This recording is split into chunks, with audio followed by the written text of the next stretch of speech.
Hi, welcome back.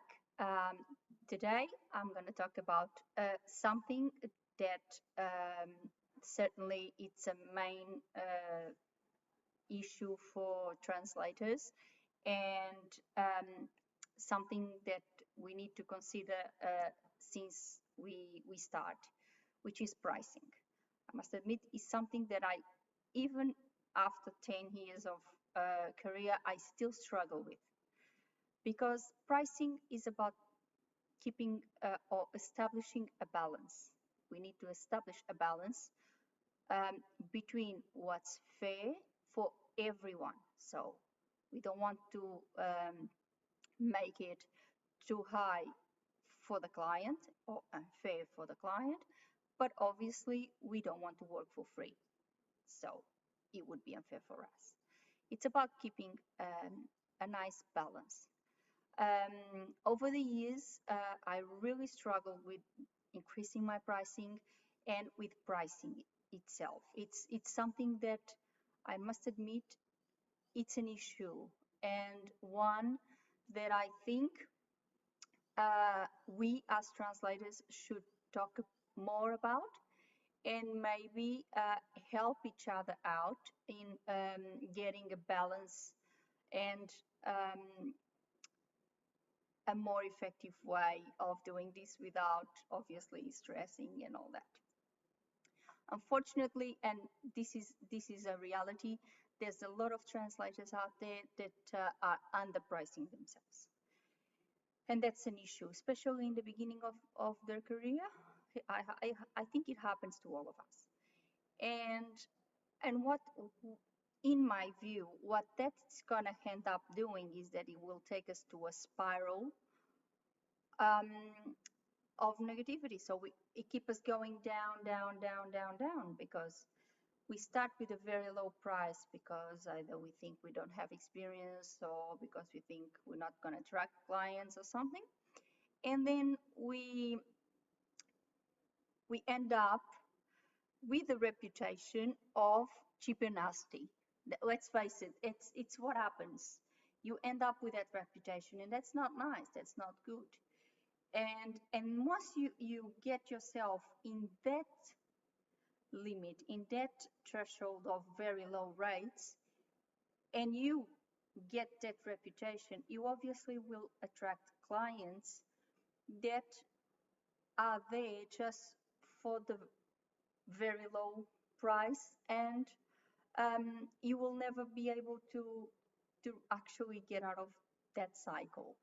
So I think from the beginning, when I was doing my course, we spoke about prices, obviously, and lately I have done a lot of webinars and courses that have helped me a lot in on this front, because it's something that I consider really important, and we all struggle with it, even more experienced translators, and that's why I decided to talk about it today.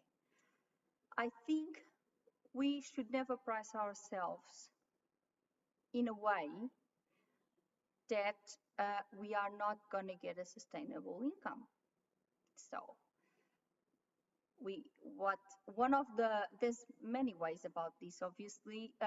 One of the ways it would be, what is the income that we want to have in a year?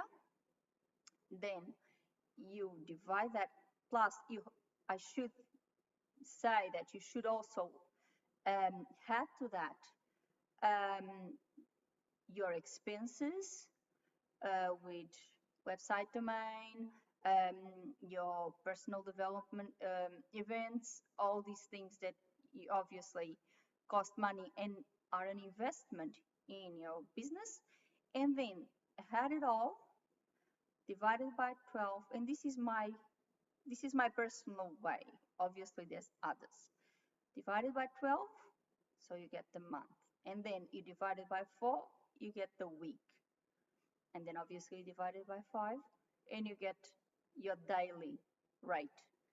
Then you divide it by whatever hours you work on that day. So what are your working hours? And then you get your hourly rate. For words, then you would divide your hourly rate by the words you believe you can translate in a day, or sorry, in an hour, that is. So, and then you will have your pricing.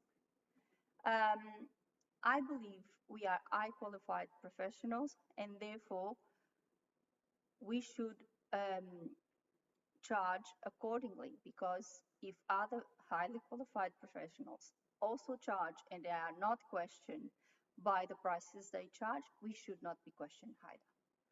We do not go to a doctor and question, is this your best price? So we should not go to a translator. Is this your best price? This is my view.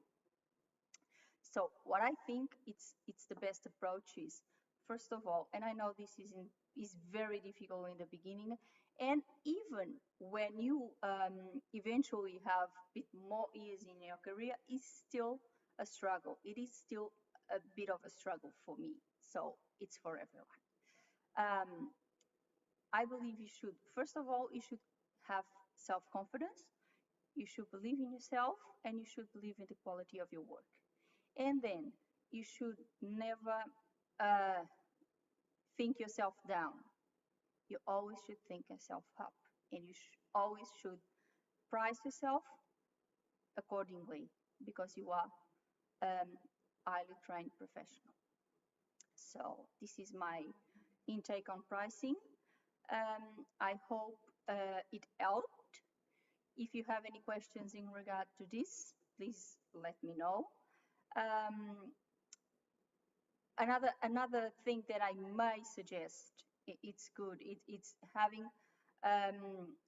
listen to good webinars, have a good mentoring program as well, because if you talk to a mentor, they might, obviously they are more experienced or as experienced as you, but they have obviously another opinion, and it's also good to have a different opinion, have an outsider opinion about things. So talking to other colleagues and actually having an interaction with other colleagues is great, because then we see that we are not alone. We are all in this together. We are all a community of professionals. Work, basically, our work is pretty much the same. Obviously, each one of us works in its own languages. And if we actually have a good communication with other colleagues, and we can ask the questions to other colleagues, it's good, because we realize that there's always a way to do things. And mentoring programs are good for this. I will have another video on mentoring programs. This one was about pricing. So I'm going to end this video today. I hope it helped. If once again, if you have any questions, if there was anything that I didn't mention or you didn't understand or something like that, please leave me a comment below, and I will be quite happy to help. Before I go, I would like to thank all my subscribers. I already have a few subscribers, and I would like to thank them all. And thank you all for being on that side and to listen to my videos. Thank you very much, and see you next week. Bye.